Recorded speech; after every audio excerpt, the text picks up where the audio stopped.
Bienvenue dans cette nouvelle édition du Morning News. Au sommaire, le chef du gouvernement du Lesotho, Thomas Thabane, quittera son poste le 22 mai 2020, n'ayant plus aucun allié au sein du Parlement. La coalition de ce dernier a pris fin ce lundi. C'est le ministre des Finances, Mweketsi Majoro, qui va le remplacer à titre provisoire. 65,7 milliards de dollars, c'est ce qu'un mois de confinement total coûterait au continent africain. Ce chiffre constitue un véritable risque selon la Commission économique des Nations Unies qui propose aux gouvernements africains cette stratégie pour relancer l'activité économique.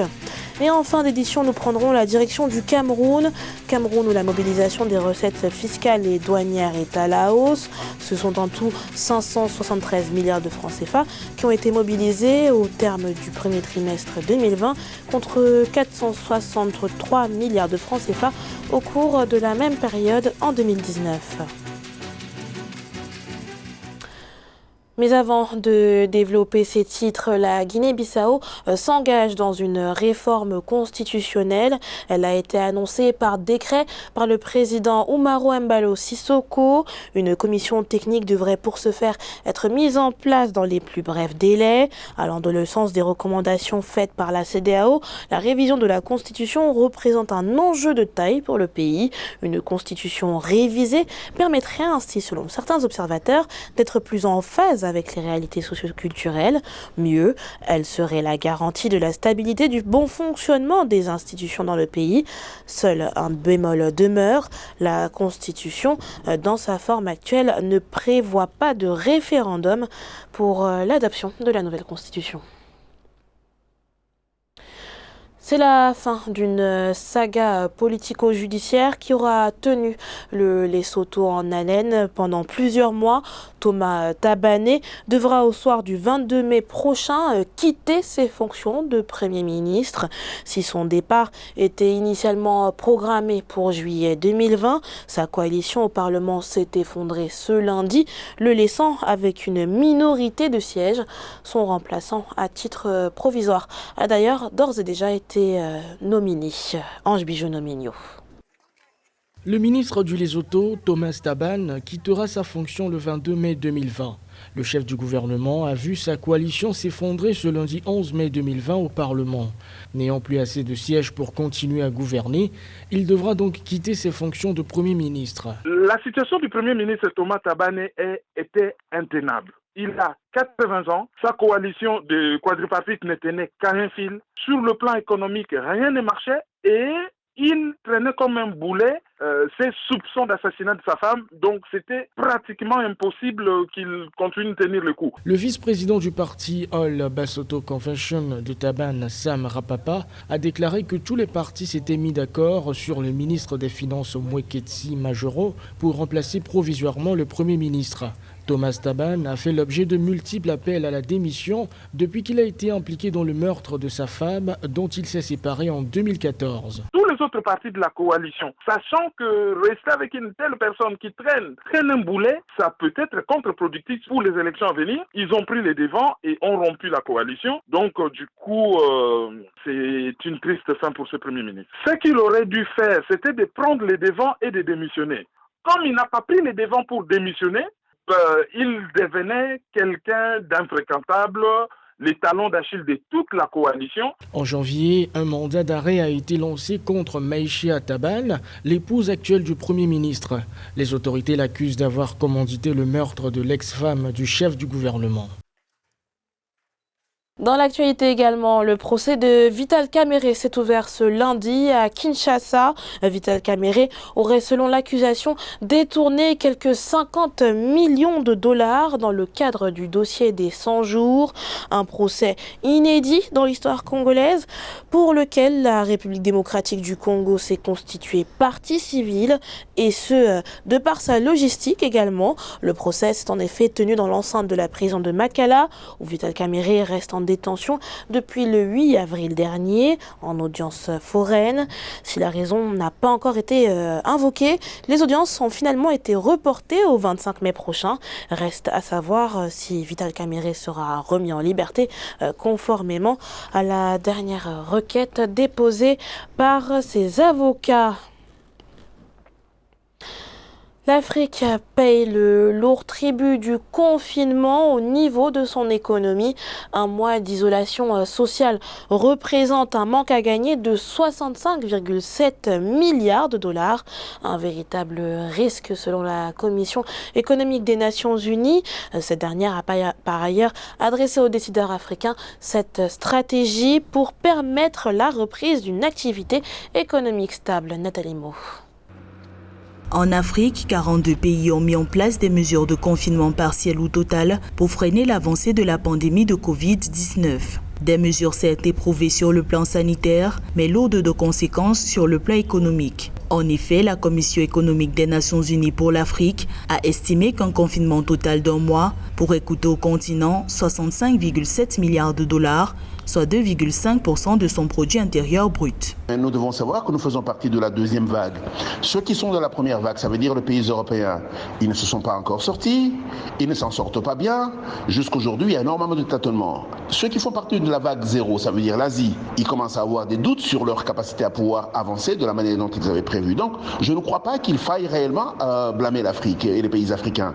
Cette stratégie proposée par la Commission économique des Nations Unies pour l'Afrique pourrait permettre la reprise d'une activité économique stable sur le continent. L'organisme international préconise une amélioration des campagnes de dépistage, la mise en place de certificats d'immunité, une réouverture progressive par secteur ou encore le développement progressif d'une immunité de masse. Chaque pays est spécifique, chaque pays a ses propres spécificités. Il est important de laisser le temps au temps. Et aujourd'hui, le plus grand défi, c'est comme vous le dites, c'est le défi économique, après le défi sanitaire. Mais chaque pays s'en sortira à sa manière tout à fait spécifique en fonction de ses spécificités. On ne peut pas comparer le Rwanda avec le Nigeria, on ne peut pas comparer le Sud-Soudan avec la RDC, on ne peut pas comparer l'Afrique du Sud avec le Maroc. En Afrique, la propagation du coronavirus continue à s'accélérer d'environ 30% par semaine dans de nombreux pays, selon les Nations Unies. Sur le continent, les mesures de contrôle du Covid-19, notamment le confinement des populations, ont engendré un risque pour la sécurité alimentaire dans les pays. Une relance de l'activité économique sur le continent pour laquelle le président sud-africain Cyril Ramaphosa est monté au créneau. En sa qualité de président en exercice de l'Union africaine, ce dernier exige un moratoire de 2 ans de la dette africaine. Si une suspension des banques centrales du G7 a été accordée aux pays africains, elle reste tributaire des limites fixées par le G20, dont le président Cyril Ramaphosa souhaiterait la révision. Les précisions dans ce sujet d'Ange Bijouno-Ménio. Le président sud-africain Cyril Ramaphosa plaide pour une extension du moratoire sur le service de la dette. Selon lui, le délai de paiement devrait être prolongé de 2 ans pour permettre aux pays africains de mieux lutter contre la pandémie du Covid-19. Les pays du G20 avaient pour leur part fixé la limite de l'allègement à 9 mois. Alors que la Banque mondiale et le Fonds monétaire international ont soutenu un gel de la dette pendant 9 mois, nous pensons que, compte tenu de l'ampleur des dégâts anticipés, nous aurons besoin d'un gel de la dette pendant 2 ans. Le moratoire sur le service de la dette a soulevé beaucoup de polémiques sur le continent africain. Certaines voix autorisées, comme le président Macky Sall, avaient souhaité que la dette africaine soit purement et simplement effacée. Mais à défaut de l'exécuter, un moratoire de 9 mois a finalement été fixé par les pays du G20. Si le président de l'Union africaine se faisait entendre par les bailleurs de fonds, nous aurons 2 années d'amnistie fiscale. C'est à peu près 35% en moyenne du budget de n'importe quel pays africain, 35% pendant 2 ans qui sont reconsacrés à d'autres priorités que le remboursement de la dette. Cette demande du président sud-africain, elle est utile, elle trouve du sens, mais elle sera très difficile à appliquer sur le terrain. Cette année 2020, les 76 pays les plus pauvres de la planète, dont 40 pays africains, devaient rembourser un total de 32 milliards de dollars. Mais avec la pandémie de Covid-19, ils ont déclaré ne pas pouvoir payer la dette. C'est à la suite de ce constat qu'un moratoire a été fixé par le G20 et les institutions de Bretton Woods. Pour faire face à la pandémie de Covid-19, le Niger révise son budget 2020 à la hausse. Un accroissement de 139,38 milliards de francs CFA qui devrait ainsi permettre au pays de mieux anticiper les retombées socio-économiques liées à la crise sanitaire. Cette révision est par ailleurs accompagnée d'un réajustement des mesures fiscales. Siamlo Victoria Sedji.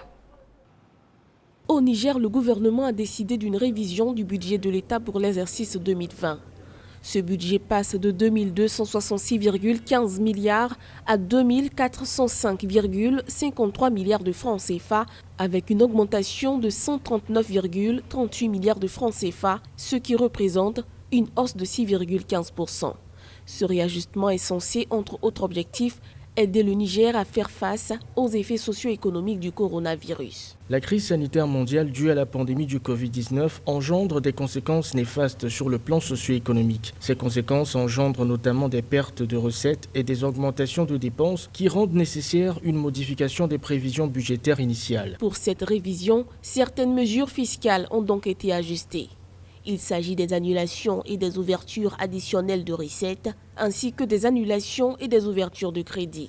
Toutefois, le projet de loi portant première rectification de la loi de finances pour l'année 2020 devra être d'abord transmis à l'Assemblée nationale pour adoption. Ça peut être une solution intéressante dans la mesure où elle n'accroît pas la pression fiscale sur les ménages et sur les agents économiques. Car comme on le dit, trop d'impôts tue l'impôt. La capacité de résilience du Niger pourra s'observer par, premièrement, la capacité de mobilisation de ces ressources-là et en deuxième lieu, par une utilisation adéquate, idoine et à bon escient de ces revenus qui sont captés là. Au 11 mai, 821 cas positifs de coronavirus ont été enregistrés dans le pays, dont 46 décès et plus de 624 guérisons.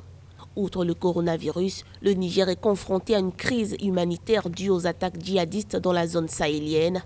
D'après un rapport de l'Organisation des Nations Unies daté de décembre 2019, 2,9 millions de personnes nécessitent une aide humanitaire. Hausse des recettes fiscales et douanières au Cameroun. La Direction générale des impôts a rendu public ses résultats. 573 milliards de francs CFA ont ainsi été collectés à l'issue du premier trimestre 2020. Un résultat qui a été permis aux efforts de modernisation consentis par l'administration fiscale du pays. Philomène Tine. Dans le cadre de la mobilisation des recettes fiscales et douanières au cours du premier trimestre 2020 au Cameroun, les chiffres de la Direction générale des impôts, DGI, affichent un taux de réalisation de 16% en valeur relative.